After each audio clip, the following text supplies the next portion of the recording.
നമസ്കാരം പ്രിയരെ, it's me Mariamma. ഇന്നത്തെ ഡെയിലി ഇൻസൈറ്റിലേക്ക് എല്ലാവർക്കും സ്വാഗതം. അന്ധതയല്ല തടസ്സം, അതിൻ്റെ വൈകല്യവുമല്ല തടസ്സം. അന്ധന് ഏറ്റവും തടസ്സമുണ്ടാക്കുന്നത് നമ്മുടെ സമൂഹമാണ്. ഇന്നത്തെ ഡെയിലി ഇൻസൈറ്റിൽ ഡിസാബിളിസം എന്ന വിഷയത്തെക്കുറിച്ചാണ് ഞാൻ നിങ്ങൾക്ക് മുമ്പിൽ സംസാരിക്കുന്നത്. നോക്കൂ, നമ്മളെല്ലാവരും ഓരോ അനുഭവങ്ങൾ കൊണ്ട് വ്യത്യസ്തരാണ്. ഓരോ അനുഭവങ്ങളും ഒരു പാഠമാണ്. ആ ഓരോ പാഠങ്ങളും ഒരു തിരിച്ചറിവാണ്. ആ തിരിച്ചറിവ് ഉൾക്കൊണ്ടുകൊണ്ട് ജീവിക്കുക എന്നത് പ്രധാനപ്പെട്ട ഒരു ഘടകമാണ്, അല്ലേ? എന്നാൽ എന്നെ ഓരോ സമയത്തും എന്നെ ഒരുപാട് കാര്യങ്ങളിലേക്ക് എന്നെ ചിന്തിപ്പിച്ചിട്ടുണ്ട്. ചില സമയത്ത് എന്നെ ഒരുപാട് കാര്യങ്ങൾ സന്തോഷിപ്പിച്ചിട്ടുണ്ട്. എന്നാൽ ചില സമയത്ത് ഒരുപാട് കാര്യങ്ങൾ ചിന്തിപ്പിച്ചിട്ടുണ്ട്. ചില സമയത്ത് എന്നെ ഒരുപാട് കരയിപ്പിച്ചിട്ടുണ്ട്. എന്നാൽ ചില സമയത്ത് ഒരുപാട് സന്തോഷം നുകരാൻ സാധിച്ചിട്ടുണ്ട്. ചില സമയത്ത് നമ്മുടെ സമൂഹത്തിൽ നിന്ന് ഒറ്റപ്പെട്ട് കഴിയേണ്ടും വന്നിട്ടുണ്ട്. ഒറ്റപ്പെട്ട് കഴിയുക എന്നത് വളരെ പ്രയാസം ഏറുന്ന ഒരു കാര്യമാണ്, അല്ലേ? നമുക്കെല്ലാവർക്കും സഹായം വേണം. സഹായം ഇല്ലാതെ ആർക്കെങ്കിലും ഇവിടെ ജീവിക്കാൻ പറ്റുമോ? ഇല്ല.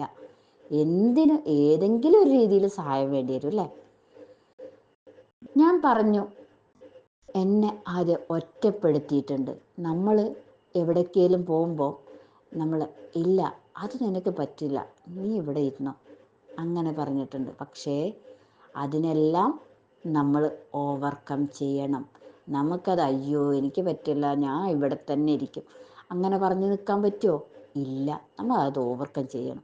പിന്നീട് എനിക്ക് ഒരുപാട് സന്തോഷം ഉണ്ടായിട്ടുണ്ട്. എന്നെ സന്തോഷിപ്പിക്കുക എന്നത് വളരെയധികം ഒരു സന്തോഷം കിട്ടുന്ന ഒരു കാര്യം തന്നെയാണല്ലേ. നമുക്ക് സന്തോഷം എന്ന് പറയുന്നത് ചില കാര്യങ്ങൾ കേൾക്കുമ്പോൾ നമുക്ക് സന്തോഷം ഉണ്ടാവും. എന്നാൽ ചില സമയത്ത് നമുക്കൊരു ദുഃഖം തരും. പക്ഷെ സന്തോഷം ഉണ്ടെങ്കിലും ആ സന്തോഷം അത് എപ്പോഴും സന്തോഷിച്ചിട്ടിരിക്കാൻ പറ്റുമോ? അതും ഇല്ല. നമ്മൾ ചില കാര്യങ്ങൾ, ഇപ്പോൾ ഒരാൾ പറയണേ നീ ഇവിടെ ഇരുന്നോ, അതൊക്കെ ഞാൻ റെഡിയാക്കി തരാം, നമുക്കൊരു സന്തോഷം ഉണ്ടാവില്ലേ? നമുക്കിപ്പോൾ ഒന്നും ചെയ്യണ്ടല്ലോ, ഒക്കെ ഒരു ശരിയാക്കി തരും. പക്ഷേ എന്നാലും നമ്മൾ ചെയ്യുന്ന ഒരു കാര്യം നമ്മൾ നന്നായിട്ട് ചെയ്യണം, അല്ലേ? നമ്മൾ ചെയ്യുമ്പോഴാണ് നമുക്കൊരു സംതൃപ്തി കിട്ടുക, അല്ലേ?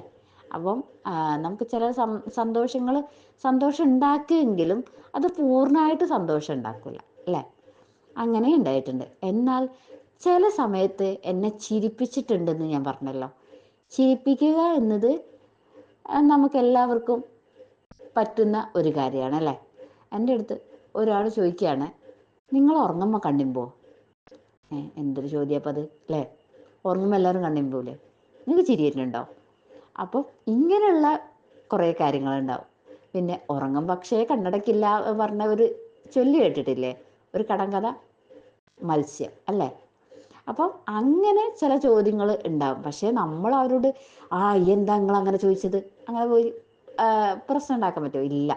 അപ്പം നമ്മൾ നല്ല രീതിക്ക് അവർക്ക് പറഞ്ഞു കൊടുക്കുക. ഒരു പക്ഷേ അവർക്ക് അറിയാത്തതുകൊണ്ടാവാം, അങ്ങനെ പറഞ്ഞു കൊടുക്കുക. പിന്നെ നമുക്ക് സങ്കടം വരുമ്പോൾ നമ്മൾ ഒരുപാട് കാര്യങ്ങൾ, അയ്യോ നിനക്കിപ്പോൾ ഇതൊന്നും പറ്റൂലല്ലേ, അങ്ങനെ കുറേ കാര്യങ്ങൾ നമ്മളെ വിഷമിപ്പിക്കുന്ന ഇതിനേക്കാൾ കടന്നിട്ടുള്ള കുറേ കാര്യങ്ങളുണ്ടാവും. പക്ഷെ നമ്മൾ വിഷമിച്ചുകൊണ്ടിരിക്കാൻ പറ്റുമോ? ഇല്ല.